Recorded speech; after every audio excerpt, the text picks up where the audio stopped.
Aner malakan yam kana diala kontin barwani non gwasame bana rwach kari ga dano chi chogre wish ka lunga shuk.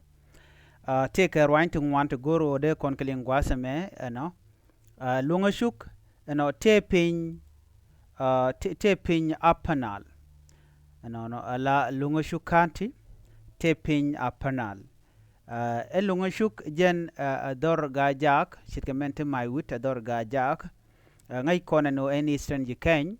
take Mayut County, ke Lungashu County, ke Ulang County, ke Nasser County. Kan gwata tone ka kan gwasin kontintin war take tan chirma county nan wan a ci konu kujimi. An walla ka shanga wal badda ka pay baro ce toga no te ka riek mi shoda lad. No. Shi kuma kirma yadi tan walla shi ka bok ka ren yale dang diok. La ren yal dang ro ke gan shimni ren yal ke la antenop.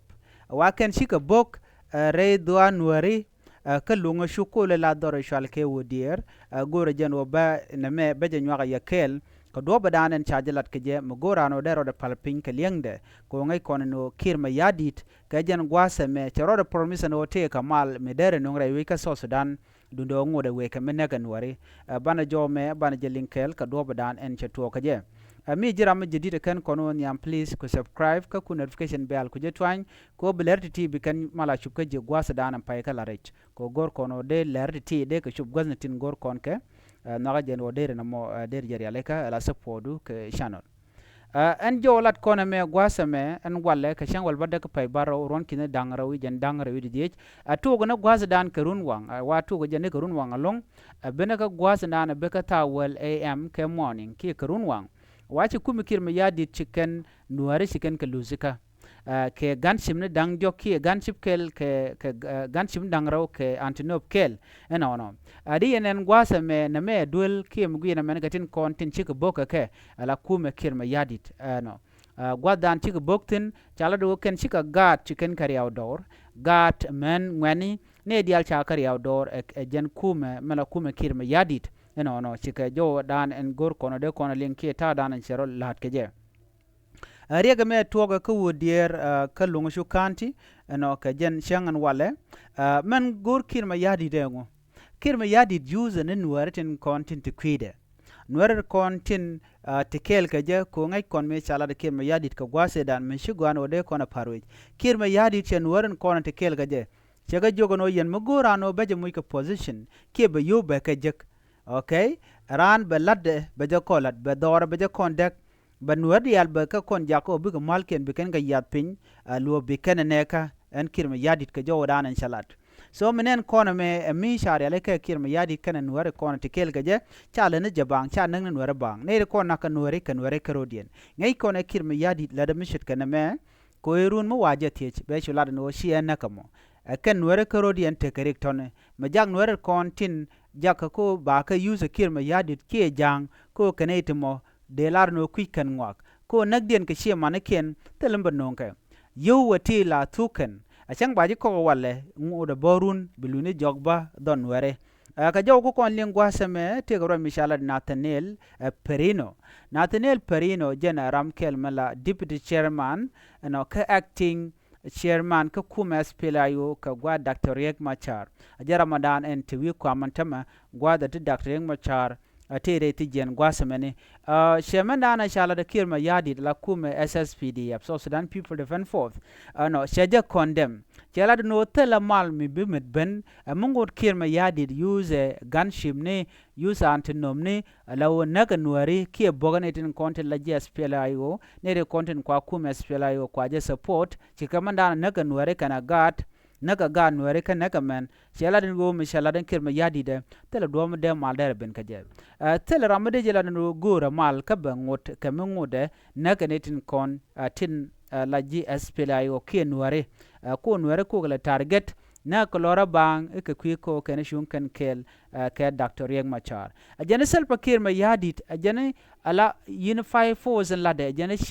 she legitimate ajane na mo unfit and find the en kirma yadit ko ramimo la mala tanyan tama ka beje dak ba mal tanyi run be nyog me dakaje mal 2015 2016 che dakane chianen ajene dana ku Dr. Machar ku le jien ke jare wiki juba anyok mal 2018 en tama che nyok me daga je rami mo la mat la je wi daga ram mo tele lwanko dera shoot ko te ko do mo kir ma yadi che shoot ke jen wona na shual ne dial men opposition group en go mal chana jalat chole holat group no chana mal chana jalat ko jen the only way chole jingone ben o yenne dial en kontin ci parliament ci je leben tama kabitlet gor jen wo bianetin kon tinte lo yena Dr. Machar ken ju kwardial biya ka di luko ba ka lon Macharan cha je dwer ba je chu yen ka do badana gor je ka jen kir ma yadit at the same time and wo ladamal we kam boganat re which ka panal sia chunan tama to ka lunga shuk ka wudier gwada dana to kuma spele ayo tetin mi mo chalat gwazmen wo men chalat kir ma yadit mi je ga long she Nathaniel Uyechela do one Jenene, we continue to affirm our position that since Salva Kiir has violated the agreement and the constitution, him and the others party are illegitimate. Ajana kan pan ko kien ka point kir ma yadi ajana tala milet kana da kana wu jamane den ko antila bonandan into peace tape indian ketemal tape indian ne ti ajana tala milet kana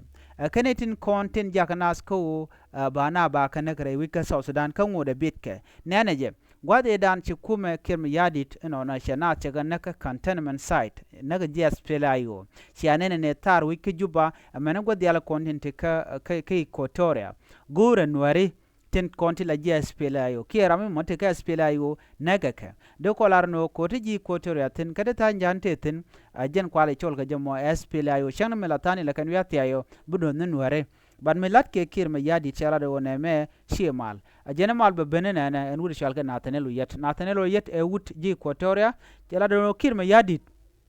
mugor jeno bi mal be ben kir ma yadi bagad be di lon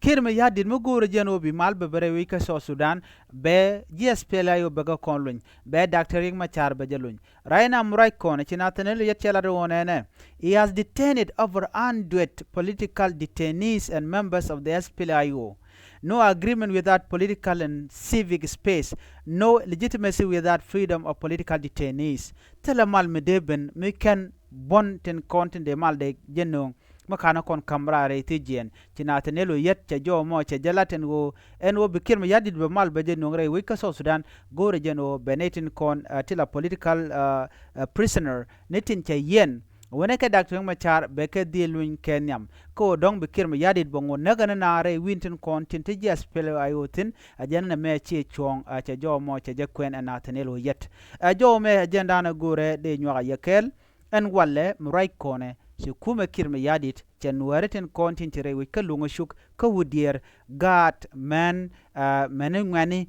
chen dial shekari outdoor na nere romni ka jo danan chalat wana me jaga long kui kon membro de lat ka kor gwasen be ko tema kuma kirme yadin mu ko mun bogan ware nedin kon la kuma spilayo ngum balat dew jen wo bi ka ngong no kor rami mon negna e jeni chwadun kwat chwadun gang ko nweren content te kwida ko kala use lo nakane ken na me jen dana jengni jen me nyodo ka gwasen be beje longba ka wi nweren content atin warten chenkel ke kirme yaditen me bi wi bu den palpin erering ne dialte token ka tire doan ware jo me jen dana go de nywa yekel mi jiram jidit kanwar online tv channel nywa kanedi ko ken ka chuja puru jen wojin bi subscribe kanwar